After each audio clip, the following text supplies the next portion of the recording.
Como a 15 minutos en automóvil, a unos 19 kilómetros al oeste de la ciudad de Portland, Maine, está el pueblo de Gorham. Al norte del pueblo está Fort Hill, y fue aquí que las mellizas Elena e Isabel nacieron. Sus padres, Roberto y Eunice Harmon. Los Harmon eran metodistas devotos con 8 hijos para cuidar. Aunque su casa ya no existe hoy, esta marca indica su lugar aproximado.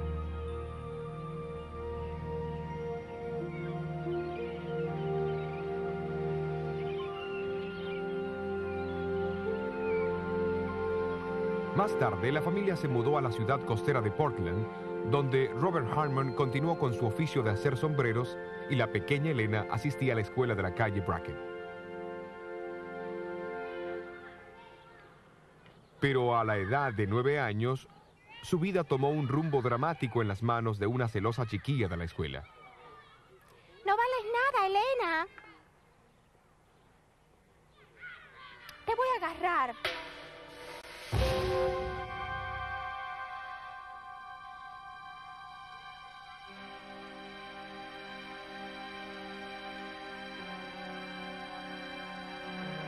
Elena fue llevada a su casa en la calle Clark, donde luego descubrieron que su nariz estaba fracturada y todas las facciones de su rostro habían cambiado. Permaneció en estado de coma por 3 semanas. Al recuperarse un poco, se dio cuenta de la diferencia que su apariencia hacía en la manera que todos la trataban.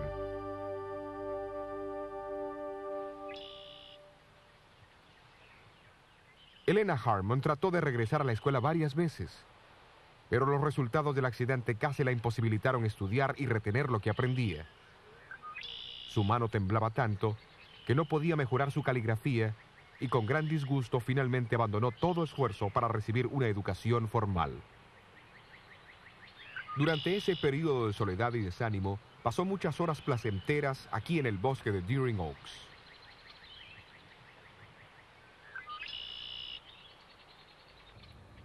En marzo de 1840, Guillermo Miller llegó a Portland y presentó una serie de conferencias sobre la segunda venida de Cristo, en la iglesia que una vez estuvo en este sitio, en la calle Casco. La familia Harmon asistió a las reuniones y Elena más tarde escribió sobre Miller. Él trazaba las profecías con una exactitud convincente y mantenía hechizada a la muchedumbre.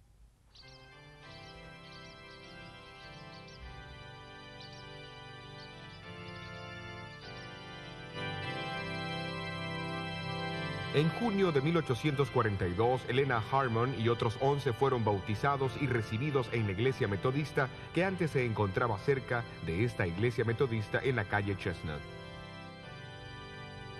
Pero su experiencia cristiana se entremezcló en momentos de desaliento. Sin embargo, la segunda visita de Miller a Portland confirmó su confianza en la segunda venida de Cristo, una confianza que compartió fervorosamente. No obstante, la aceptación de las enseñanzas de Miller por parte de los Harmon no obtuvo la aprobación de su iglesia. Aquí está el registro de la Junta Administrativa que se celebró en septiembre de 1843. El pastor se levantó y declaró que Roberto Harmon y su familia, incluyendo Elena Harmon, había apelado la resolución del comité que los había expulsado de la iglesia. Fue votado de común acuerdo mantener la decisión del comité en relación con su expulsión. Elena Harmon a menudo dijo que el año de 1844 fue el más feliz de su vida. Pero con decenas de miles de otros, la familia Harmon sufrió terriblemente cuando Jesús no vino el 22 de octubre.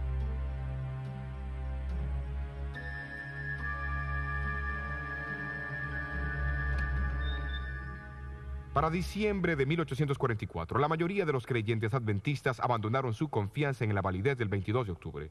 Elena Harmon y sus amigas habían aceptado que el cumplimiento de la profecía de los 2300 años todavía ocurriría en el futuro.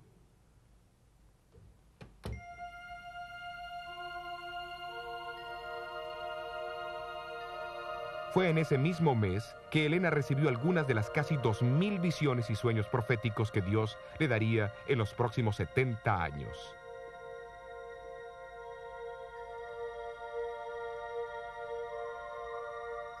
Durante estas visiones, ella quedaba completamente inconsciente de sus alrededores y como Daniel, cuando recibía una visión, no respiraba durante el tiempo de la revelación. Las visiones variaban en duración, de muy corto tiempo hasta casi 4 horas. Algunas le eran dadas en público frente a algunos o hasta cientos de testigos, generalmente acompañadas por un fenómeno físico marcado durante los primeros 30 años de su ministerio, que mostraban a aquellos que observaban una fuerte evidencia que la obra provenía de Dios. Otras visiones le eran dadas mientras oraba, escribía o hablaba, y no eran acompañadas por fenómenos físicos. Sin embargo, durante los últimos 40 años de su ministerio, las visiones proféticas eran a menudo sueños dados durante la noche.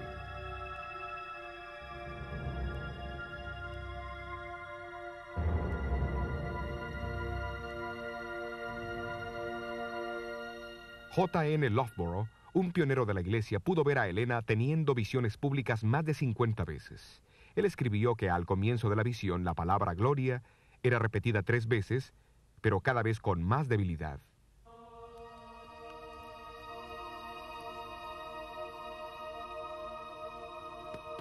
Inicialmente, ella perdía sus fuerzas y su sentido, pero luego podía caminar por el cuarto.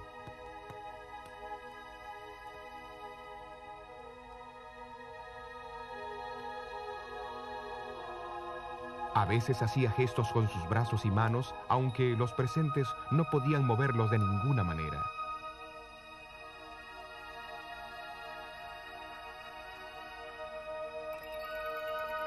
Sus ojos permanecían abiertos mientras miraba hacia arriba como si estuviese viendo un objeto en la lejanía. Aunque no respiraba, su pulso era regular y los colores de su rostro permanecían normales. Al final de la visión, parecía que sus alrededores estaban completamente oscuros.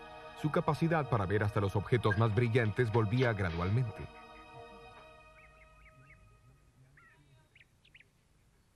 Justamente antes de su primera visión en diciembre de 1844, la salud de Helena empeoró rápidamente. Parecía que la tuberculosis iba a terminar con su vida. En esta condición, ella respondió a una invitación de una amiga allegada, la señora Isabel Haynes, para visitarla a su casa, que quedaba al otro lado del puente en el sur de Portland.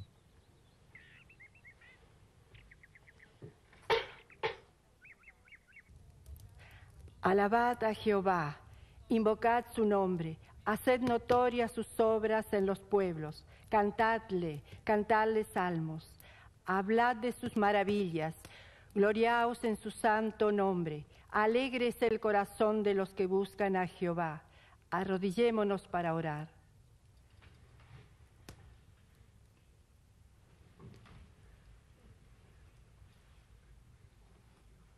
Cierta mañana, 3 mujeres jóvenes se unieron a Helena y a la señora Haynes para el culto.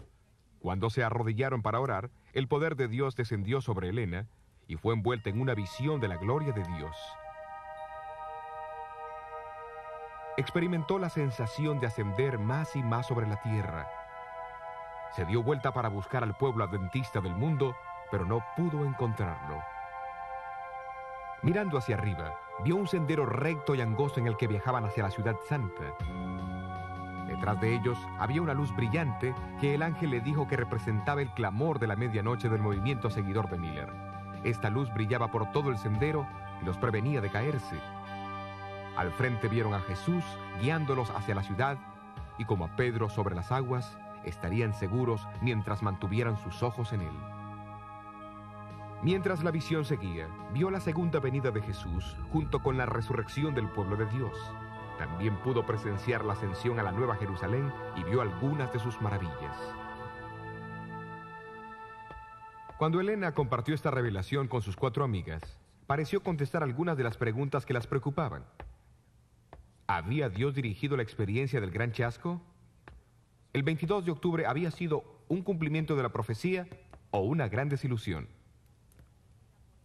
Una senda angosta se extendía por encima del mundo. En esta senda, el pueblo adventista viajaba hacia la ciudad. La visión afirmaba que el mensaje del 22 de octubre fue la providencia de Dios. Era la luz detrás de ellos que iluminaba el sendero hacia la ciudad. Significativamente, esta luz había sido encendida al comienzo del sendero.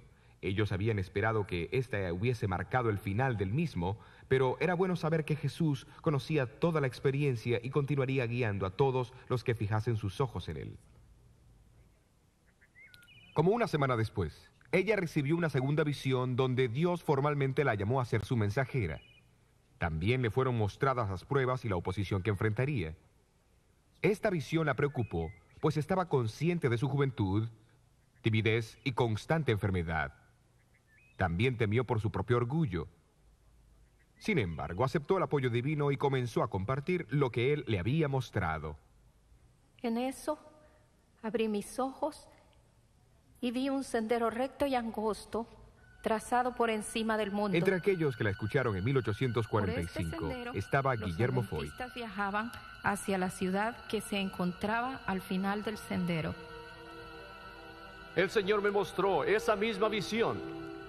Eso fue justamente lo que vi.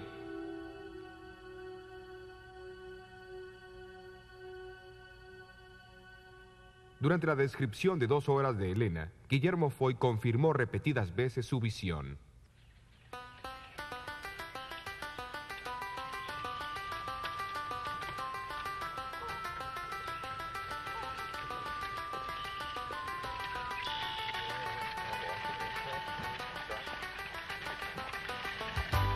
A comienzos de 1845, Elena Harmon viajó al este de Maine para encontrarse con los adventistas de allí. En febrero, mientras visitaba Exeter, recibió una visión significativa. Fue una visión del santuario celestial, donde vio al Padre levantarse del trono y entrar al lugar santísimo. Jesús lo siguió y se presentó ante él como un gran sumo sacerdote para recibir su reino.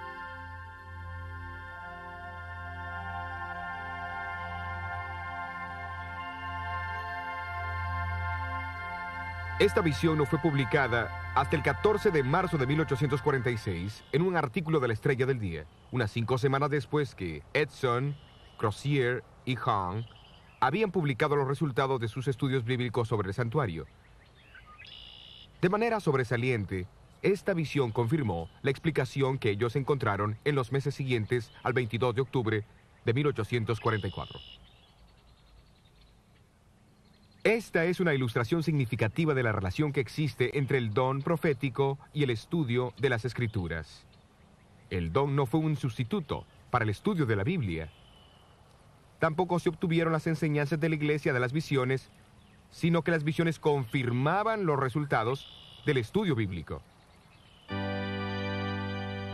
Una ilustración más amplia de esto se puede encontrar en conexión con la observancia del séptimo día sábado. A comienzos de 1846, Elena Harmon conoció a José Bates. Bates había comenzado recientemente a guardar el séptimo día sábado y compartía su entusiasmo con todos los que lo escuchaban. Pero Elena escribió sobre él. Veo que es un verdadero caballero cristiano. Es cortés y es amable, pero siento que se equivoca al detenerse más en el 4º mandamiento que en los otros 9. En agosto de 1846, Bates publicó su folleto de 48 páginas, El séptimo día sábado, una señal perpetua, donde denotaba las razones bíblicas para su observancia. Padre, oramos para que tu Espíritu permanezca con nosotros mientras estudiamos tu santa palabra. Pedimos que nos acerques más a El la 30 de verdad. agosto de 1846, Elena Harmon se casó con un joven predicador seguidor de Miller, Jaime White. Poco después del casamiento, Jaime y Elena White estudiaron el folleto de Bates, compararon su contenido en las Escrituras y comenzaron a observar el séptimo día sábado y a enseñarlo a otros. Para ese entonces, había alrededor de 50 guardadores del sábado en Nueva Inglaterra y en el estado de Nueva York. Acuérdate del día de reposo para santificarlo. Algunos meses más tarde, ellos fueron a la casa de Stockbridge Holland, un adventista y exitoso ingeniero civil en Topsham, Maine. Fue aquí a comienzos de abril donde Elena White recibió otra visión del santuario celestial. Después de ver el lugar santo, pasó al lugar del santuario. Allí vio los 10 mandamientos con una silueta de luz enfocada en el 4º mandamiento. Jaime y Elena White ya habían aceptado el sábado, ante la evidencia bíblica. Sin embargo, la visión del 3 de abril de 1847, dada unos meses después que ellos comenzaron a observarlo, confirmó su decisión y los impresionó de su importancia.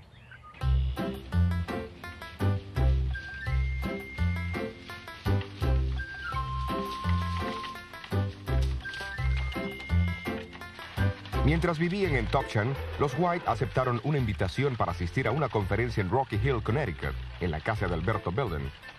Esta conferencia fue más tarde identificada por Jaime White como la primera reunión general de los adventistas del séptimo día, aunque todavía no habían adoptado ese nombre. También fue una de las primeras 20 conferencias bíblicas de fin de semana, realizadas en abril de 1848 y diciembre de 1850.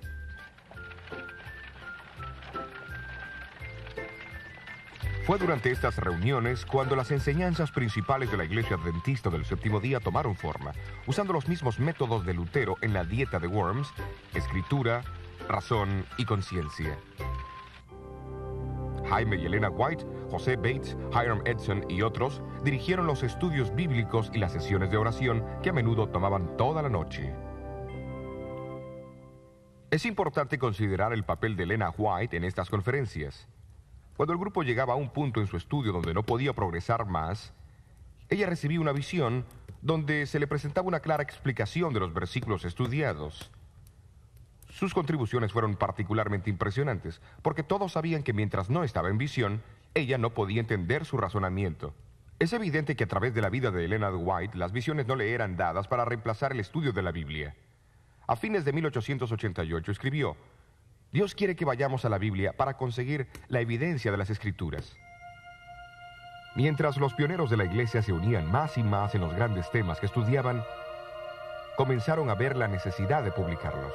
Durante una conferencia en Dorchester, al sur de Boston, Massachusetts, en noviembre de 1848, Elena recibió una visión que envolvería a la Iglesia en un programa ambicioso.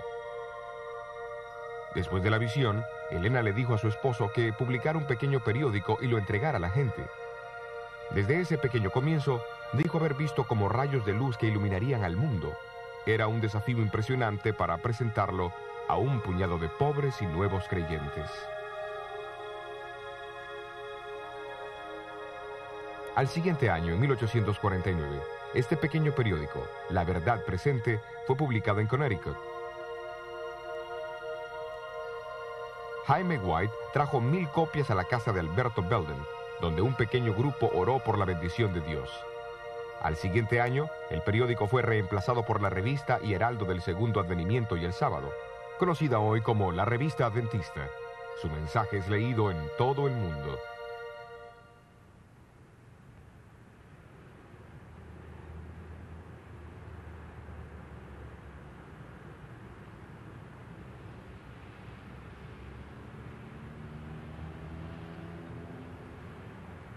En 1875, los White estaban aquí en Battle Creek, Michigan, para asistir a un instituto bíblico y a la dedicación del primer colegio de la iglesia. Poco antes de la dedicación, Elena cayó muy enferma con una gripe maligna. Temiendo por su vida, algunos de los líderes de la iglesia se reunieron para orar. Mientras oraban, Elena no solo fue curada, sino que recibió una visión de 10 minutos. En esta visión vio al mundo envuelto en tinieblas. Luego, a través de la oscuridad, vio rayos de luz que brillaban más y más, iluminando otras luces hasta que todo el mundo estaba iluminado.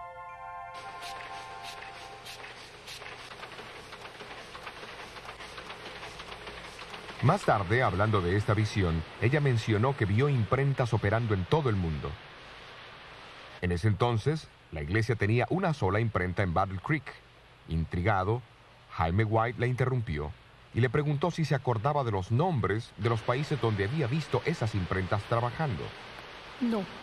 No sé los nombres, pero si alguna vez los veo, los reconocería. Oh, recuerdo uno. El ángel dijo Australia.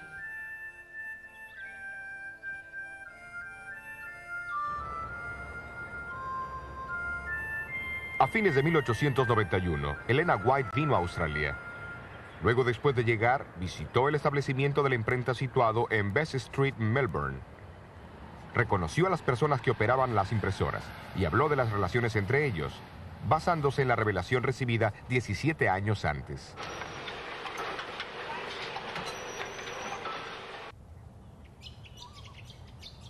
Sin embargo, el don de profecía no solo fue dado para guiar el trabajo de la iglesia y ampliar su visión.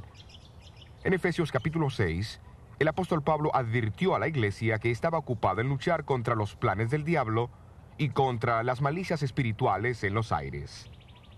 Por lo tanto, otra importante función del don de profecía es proteger a la iglesia de los ataques y artimañas del enemigo.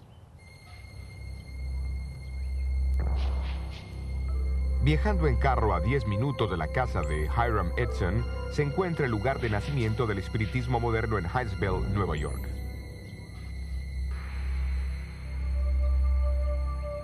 Fue aquí el 31 de marzo de 1848 que la familia Fox escuchó golpeteos misteriosos por primera vez. Luego se estableció una comunicación con la inteligencia que causaba tales ruidos. Supuestamente era el espíritu de un vendedor ambulante que había sido asesinado aquí años antes. Más tarde, en 1848, las primeras demostraciones públicas de esos golpeteos fueron dados en Rochester, Nueva York. Con el pasar de una década, los periódicos estimaron que los creyentes de las manifestaciones espiritistas eran más de 1 millón, con un número de 40,000 mediums solo en los Estados Unidos. Elena White fue advertida en contra de esos golpeteos en una visión que tuvo en 1849. Vi que ese golpeteo misterioso en Nueva York y otros lugares es el poder de Satanás, y que tales cosas serán más comunes y se disfrazarán de vestimentas religiosas. Unos 18 años más tarde, recibió otra visión concerniente al mismo fenómeno. Pronto será una blasfemia hablar en contra del golpeteo, pues se extenderá más y más. Y hasta los milagros realizados por Cristo se atribuirán a esos fenómenos espiritistas. El extraordinario cumplimiento de estas predicciones aparece en este volumen, El Centenario del Espiritismo Moderno, publicado por la Asociación Nacional Espiritista en los Estados Unidos en 1948. Aquí en la página 68 dice: un médium predijo el nacimiento de Jesús, quien en su corta vida en esta tierra realizó los tales llamados milagros, que en realidad eran fenómenos espiritistas. ¿Y qué sobre hablar blasfemias en contra de los golpeteos? Página 34. Ni los sacerdotes ni la prensa deberían hablar mal de esta santa palabra espiritismo, solo con manos limpias y corazones puros. ¿Ha llegado a disfrazarse con aspecto religioso? La página 69 dice: el espiritismo es la venidera religión universal, es la sangre que da vida al cristianismo. En verdad, es el cristianismo y más. Elena White también habló sobre el poder que Satanás tendría de mostrarnos la apariencia de las supuestas figuras de amigos o parientes que sabemos que están muertos. El libro de J.B. Phillips, El clamor de la verdad, testimonio de un intérprete, el renombrado intérprete del Nuevo Testamento, cuenta sobre su reunión con el famoso escritor cristiano C.S. Lewis. Lo notable de esta reunión es que ocurrió pocos días después de la muerte de Lewis. Cuando Philip compartió esta experiencia con un obispo, este le dijo que eso ocurriría a menudo.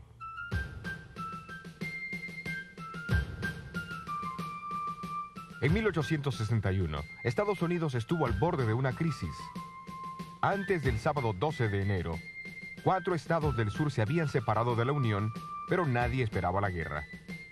No fue hasta 3 meses más tarde que el presidente Lincoln requirió un ejército.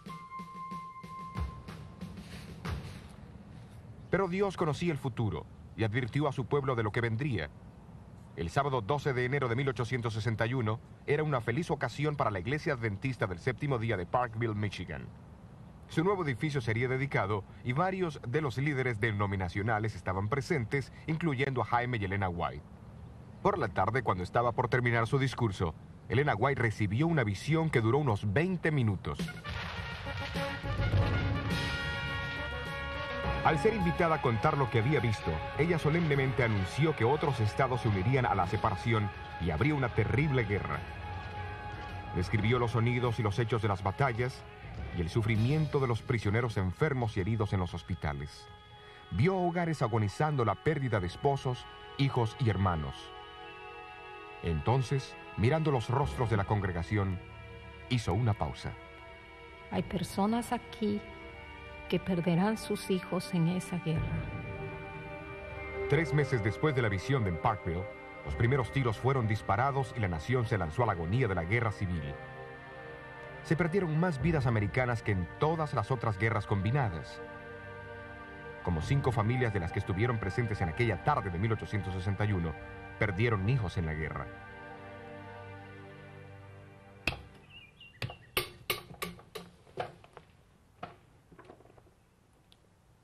Apocalipsis 12:17 identifica el testimonio de Jesús como una de las 2 características distintivas del pueblo de Dios antes de la segunda venida de Cristo.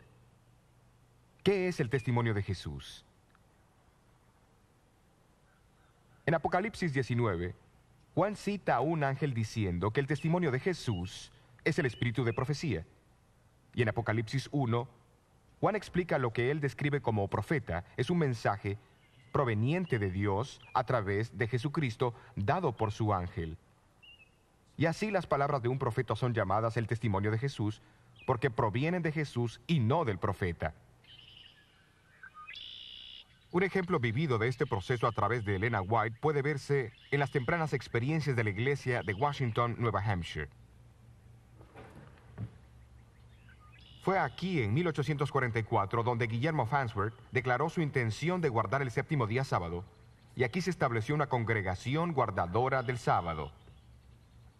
Pero en los años que siguieron, algunos del grupo comenzaron a perder su fe.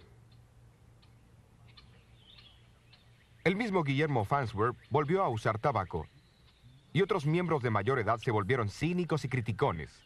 Esto desanimó a varios jóvenes de la iglesia. Se necesitaba algo urgente para restaurar la unidad y la fe de la iglesia.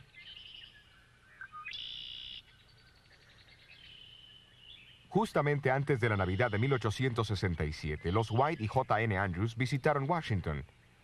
Al llegar en la tardecita del viernes, se quedaron en la cómoda casa de Cyrus Farnsworth aquí en Milan Pond. El lunes de mañana, Elena White dio un discurso en el cual se dirigió personalmente a los que estaban en el salón. Sus palabras fueron tan directas y significativas que era evidente que el Señor le había mostrado las experiencias de la vida de cada uno. En el grupo se encontraba un joven de 19 años, Eugenio Farnsworth, uno de los 22 hijos de Guillermo Farnsworth. Él sabía lo que los otros no sabían, que su padre había vuelto a usar tabaco.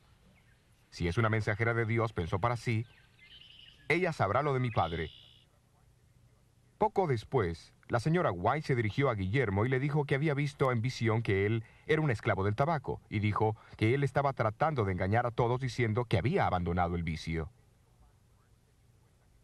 Eugenio Farnsworth se dio cuenta que estaba presenciando el don profético en acción.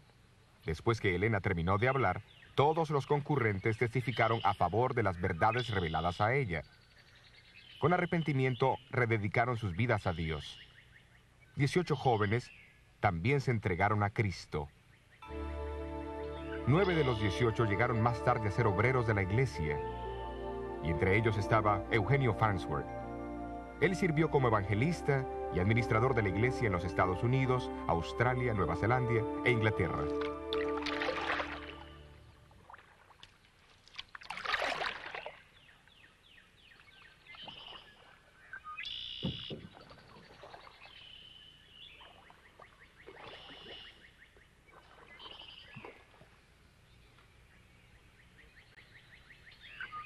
¿Por qué Dios envió a su mensajera a esa iglesia? ¿Por qué Dios ha dado el testimonio de Jesús o el espíritu de profecía a su pueblo remanente? La respuesta a ambas preguntas es la misma. La respuesta del Antiguo Testamento se encuentra en 2 Crónicas 36:15. Porque Dios tiene compasión de su pueblo. El Nuevo Testamento lo explica aún más claro en Efesios 4:12-13. Dios llama a algunos a ser profetas para preparar al pueblo de Dios para obras de servicio, para que el cuerpo de Cristo pueda edificarse hasta que todos alcancemos unidad en la fe.